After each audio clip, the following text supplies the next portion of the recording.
All right, so welcome back to Chicago Zine Fest 2024 digital programming lead-in for the in-person fest happening on Saturday, October 5th at Columbia College Chicago Student Center from 11 a.m. to 6 p.m. I'm Elias, an organizer of the fest this year. The video that you're watching right now is part of a weekly series spotlighting a Zinester or Zinesters that will be exhibiting at the show in the lead up to the fest.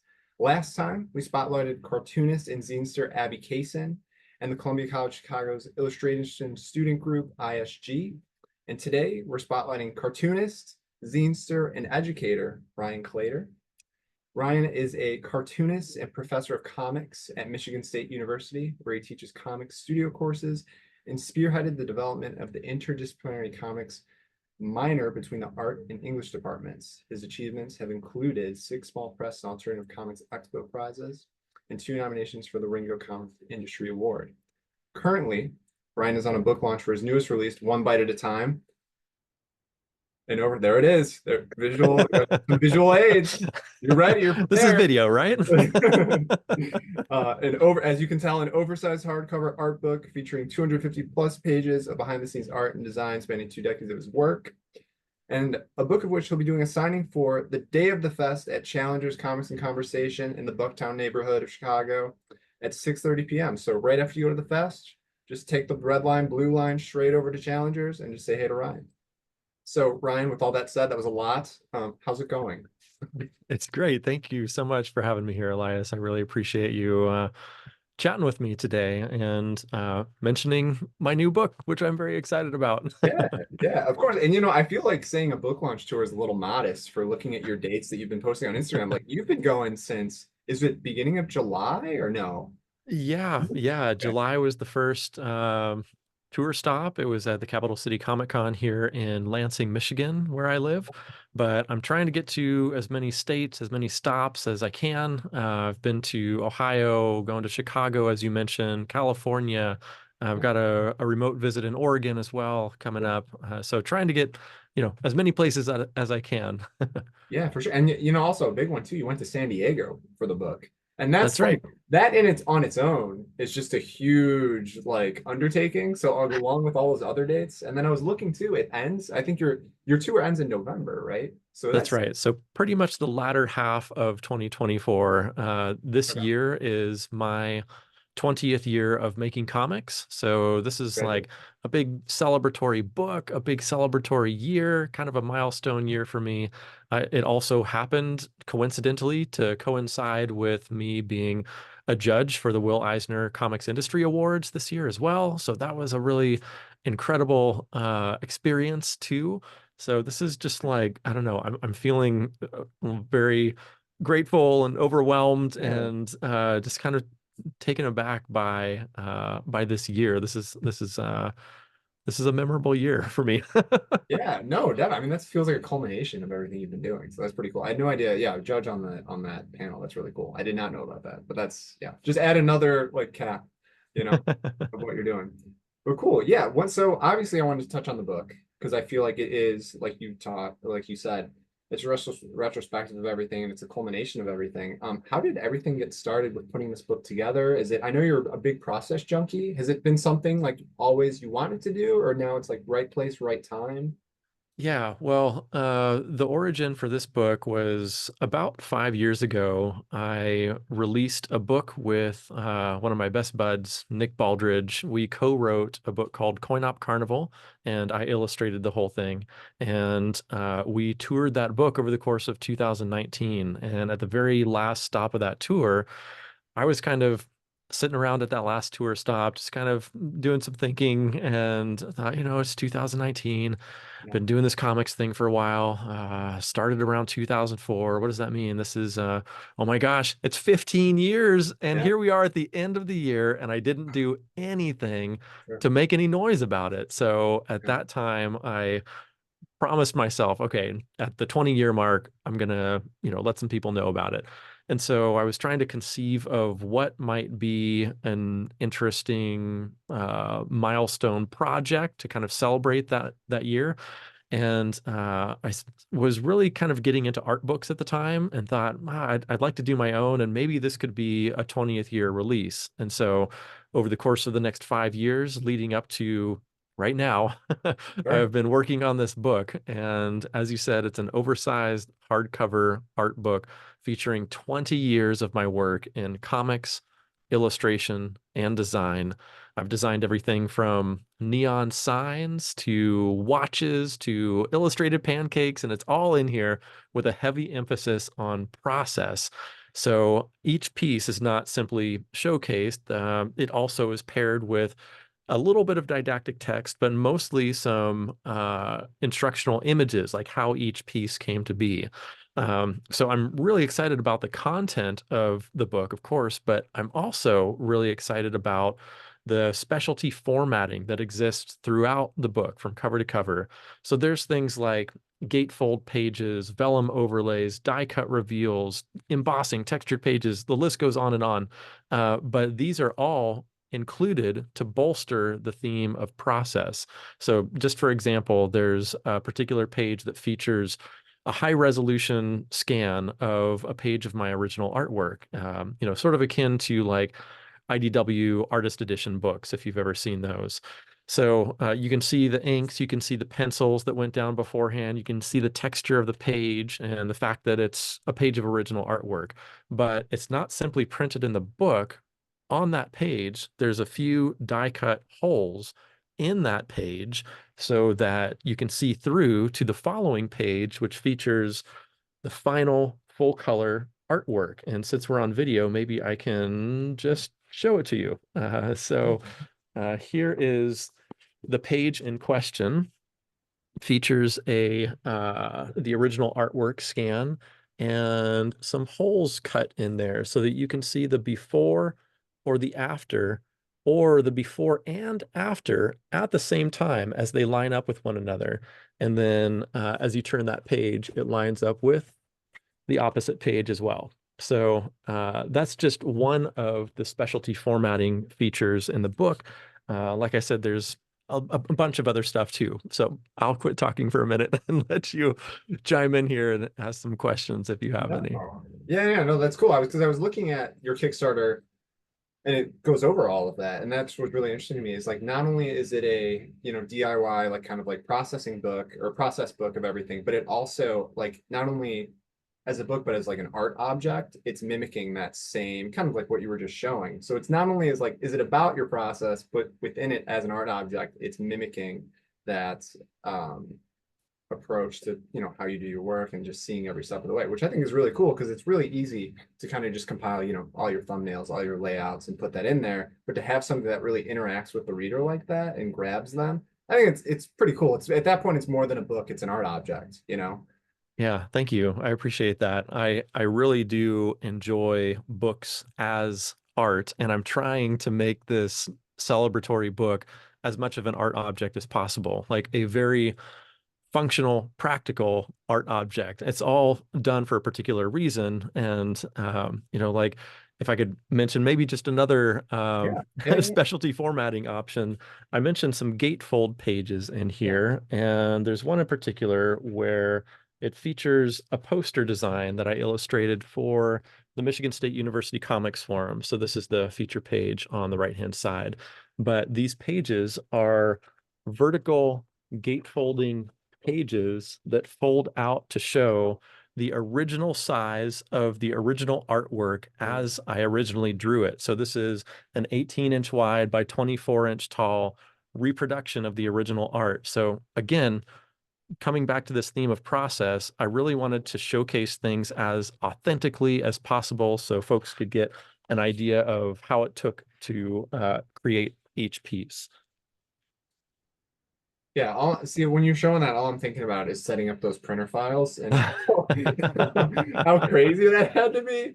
Because yeah, but that's no, that's really cool. And It, honestly, not only like, going off like the art object stuff, but also how dense everything is. Because I think I was reading, or I was reading in your thing, in your Kickstarter, that not only, does it do the things that you've talked about, doesn't it also feature like an early internet game you did? You did some designs for. So it's like you're really reaching back. You're not doing like it's not like labeling is like 20 years and you're going back five. You're going like all the way back to something like your first gigs in illustration itself, which is really Yep, good. there were some early projects from my grad school days in there, and Yeah, there's an okay. interactive game project that you mentioned where Yeah, I illustrated this run cycle of the main character who was, me, running around sure. town with a little comic in my hand and my, Yeah, questionable wardrobe, my socks and sandals, and I sure. would interact with these different characters who would all say mildly disparaging things about the medium of comics. And it's your job as the player to either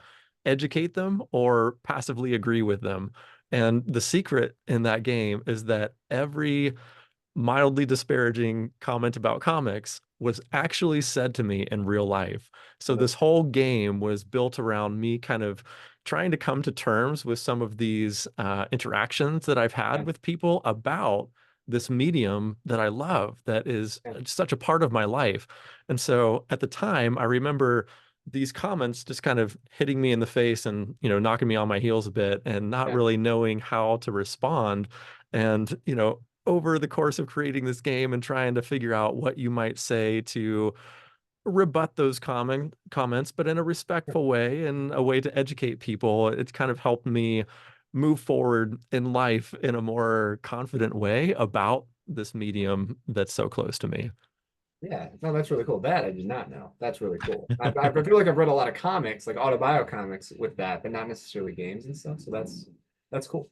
That's cool. So Thank like you. as we're talking, and also with your book, and I'd be remiss, like right before this, so the interview before this that aired, we talked with the Columbia College Chicago Illustration Student Group, which are students and that are also zinesters and comic makers and stuff. And now we're talking to an educator and someone who, or not someone, as we're talking, I see a really big like themes and tones of just like educating and teaching in your work and the way you talk about your work. And I was wondering, you know, I just graduated from Columbia like about a year ago, so I've had a lot of friends that are professors and befriended my professors, and it seems like that's a very big educating and just kind of like taking on the next generation of illustrators and artists is a big um almost like emphasis in their practice. It's just a part of them. And I was wondering, like, with this book mirroring as you're teaching, is there things that you learned along the way that you're seeing, like your students kind of learning the same things or conversations that influence the book just as an educator? I would imagine yes. I'm just curious of like what that looks like for you. Oh yeah, there's tons of interplay for sure. As an educator, Yeah, I'm trying to help folks bring their visions to life. And also, as they're doing so, I'm always learning from them too. For example, this art book had some heavy influences from my students. Like I was mentioning the fact that I was creating this a year or two ago, and a particular student brought in some art books because she said, "Oh my gosh, you're making an art book. I love art books. You want to see some of my library?" And I said, "Please, please bring it in. Do yeah, you want to see some of mine?" And so we all brought in our books and we were sharing them together. And I was flipping through one of them, and that die cut reveal that I showed you just a little bit earlier, yeah, that type of thing was in one of her books. And I said, "Oh my God, what is this? This is amazing. Like, I've yeah, got to use this in my book." So that was a direct influence from one of my students who, if she had not brought in that book, that wouldn't have been in here. I just wouldn't have thought of it. But that really kind of opened my mind to some additional formatting options that I had as a self-publisher when I was working with the printer. So yeah, for sure the synergy is there. yeah. No, for sure. Do you so like that's really cool, and that's like some a lot of the times like the best professors I've had have always been ones that were willing to collaborate with their students, and do things like that and, bring their work that they're making outside of class and bring it into the class. Cause you get that, like, I don't know, for me, it always bridged that gap of like, okay, obviously it's professor, student, teacher, student dynamic, but then when you're bringing work in that you're making and you're seeing work that I'm making, it almost makes that like peers at that point and we're on like the same level, which I always appreciated as a Yeah, student. and I feel like there's a delicate balancing act there where at 100%. times I'll try to talk about what I'm doing, but I also don't want the class to be about me or Yeah. for the focus to be on my work. I want the focus to be on having them realize their dreams. And, if sometimes seeing what I'm doing will help out, great, but it's certainly not my priority when going Sure. into the classroom. Yeah. But yeah, I totally get where you're coming from, that it's nice Yeah. to see what other folks are working on and builds that camaraderie for sure. Right. Yeah. It's not like you're flashing your Patreon every slideshow. Right. Like, like that's not, yeah, that's Just not what every I'm, other class. yeah, exactly. Yeah. Exactly. You gotta ingrain it in their head for sure. So like, as far as teaching and being an artist goes, do you feel like now has it always been, I don't know how long you've been educating, but has it always been ingrained in your workflow? Or has it been something that you kind of found out later after you finished schooling? Or I don't know. I don't know how much I don't really know your background with everything with that. So I'm just curious, Yeah. like when you discovered that and how that kind of changed, maybe change or not change kind of your view of art and making art. Yeah, I've been teaching for over 20 years at this point. I was even doing some instructional classes as I was going through undergrad. Oh, oh, There okay. was a instructional computing lab, and I would Yeah. teach some Photoshop classes and things like Yeah. that. And that's not, I don't know, a full-time teaching position or anything, but I'm Yeah. still teaching. So I've been teaching for quite some time, and regarding how that affects my work, I feel like as a teacher, you're forced to really synthesize information. Like if you don't understand a topic, it's not going to come across very well when you're trying to teach it. So it really forces you to understand whatever topic you're teaching. And when I'm teaching comics, I feel like not only am I forced to figure it out and then articulate those thoughts about the medium, but then I'm teaching these classes multiple times over. I've been teaching this comics class for 15 years at this point, and it does not get old, even though I'm saying similar things.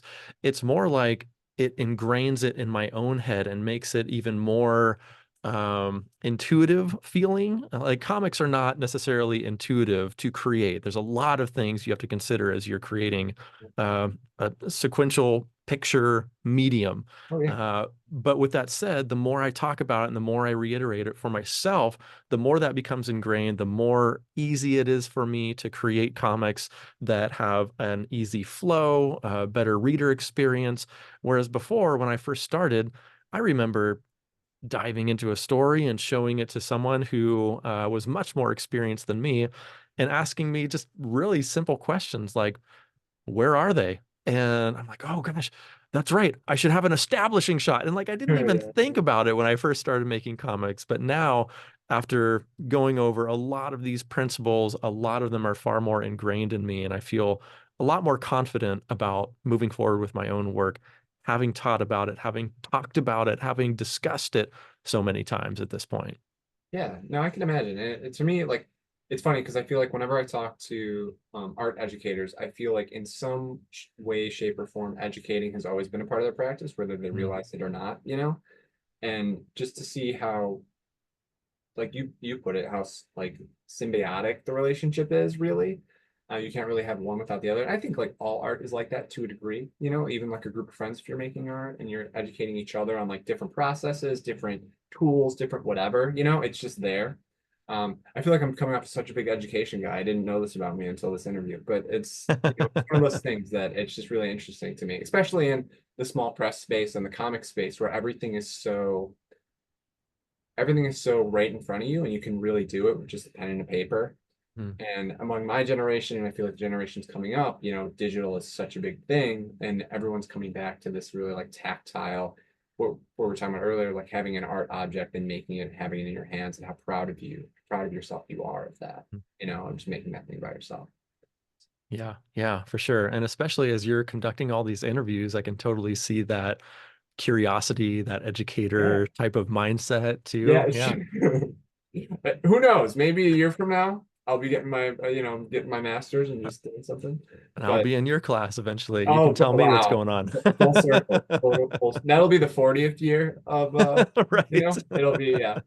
Yeah, I'll be ringing my Next art book. Next yeah, art book. exactly. Exactly. Exactly. So that's been great. So that's cool. That's very cool. It's yeah, very cool. But yeah, as far as the book goes, it's you obviously have a history with comics and with self-publishing, and you mentioned hand printing, collating, everything you did before, and I was wondering, was this always like we talked about this earlier of having it like at the 15-year mark of having a book like this put out at the 20-year mark. Has this just someone that's always been interested in self-publishing and making their own books, making their own comics, it's not like, you know, has this always to make a book like this been something that's like, I want to get there one day. I want to make something that's really not know so much a North Star because I feel like every project's different, but I feel like every maker wants to have something like this to this degree, this much effort and this all the bells and whistles, so to speak, type of thing. Is this something that you've been thinking about? Like, or like, man, it'd be really cool to make an art book, or it'd be really cool to have my work presented in this format, or is this kind of just naturally, I'm gonna make an art book, this is gonna be an anniversary thing. I feel like this is what's right for the project. Um, so oddly enough, prior to that 5 years ago mark, I was not incredibly interested in art books. I was Oh wow. very interested in comics and Sure. really vehemently wanted narrative with my artwork Wow. that I purchased. And Okay. so I was very, very focused on comics. And Yeah. it was around that time where I picked up an art book by an artist. He goes by Dirty Donnie. He's done some work for Metallica, some pinball games, some Oh skateboard cool. artwork and stuff like that.